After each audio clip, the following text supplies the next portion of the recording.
Welcome to Kenpo University. My name is Al Babinick, and I'm your instructor. Today we're talking about pin step cock and what it means. So pretty much when you're talking about pin step cock, we're generally moving backwards or sideways, not forward, because that's pin step strike. What we want to do is realize we're not allowed to hit moving backwards.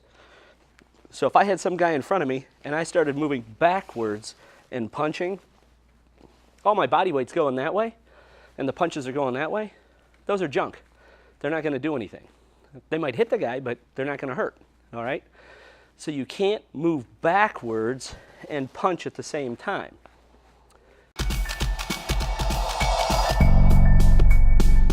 So how do we solve that? Well, we can't use the power principle of backup mass, evidently. We might be able to solve it with marriage of gravity, but we are going to solve it with torque, all right? So just in orange belt alone, I think, if I remember properly, there's 8 techniques that try to teach you a variation of pin step cock, all right? So I think it's 8 out of the 24 that are teaching you pin step cock. I'm going to start with clutching feathers, all right? So the guy's got me. He's grabbing lefty, and he's not that far away. He's not like, oh, I don't want to hit you. He's got your hair, and he's going to punch. So he wants to hit you with the right hand. That's why he's grabbing lefty. So when I'm here, I'm going to do it sideways. I'm going to pin, step, and cock as I move to here. I want to make sure that I stay up and that I pull the guy. So if he was grabbing my hair, I want to pin his hand and step back far enough that it makes him lean on one foot. There goes his base, right? And he can't really reach me that easily for a split second. It doesn't last forever. These things only last for a split second, so you got to take advantage of it. But as I'm standing here, if he's got my hair, I'm going to pin, step, and cock, and that should have pulled him back towards me. Now I can do my middle knuckle strike and hit him up in the armpit.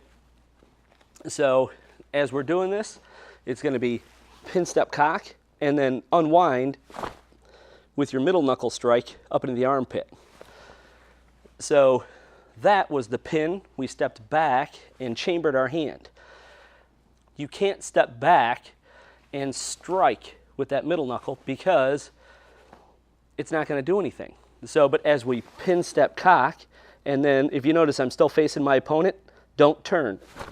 Get your turn now. I'll do it facing you. So from here, he's grabbing my hair. I want to go pin, step, cock, and I did not turn. My shoulders and my hips are still facing straight to you. And then when I strike, now I'm actually hitting with my middle knuckle. So don't turn until you're ready for it. If you do lone kimono, same thing.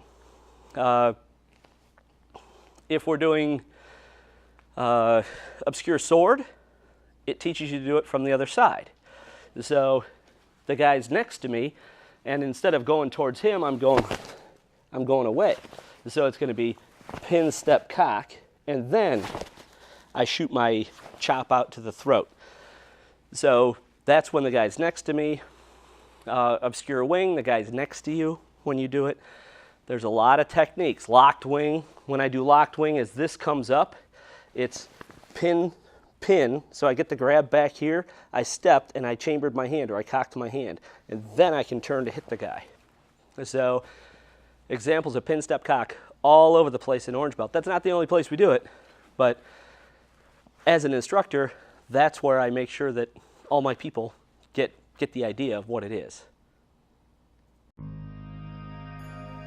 Thank you for watching this video production from Kenpo University.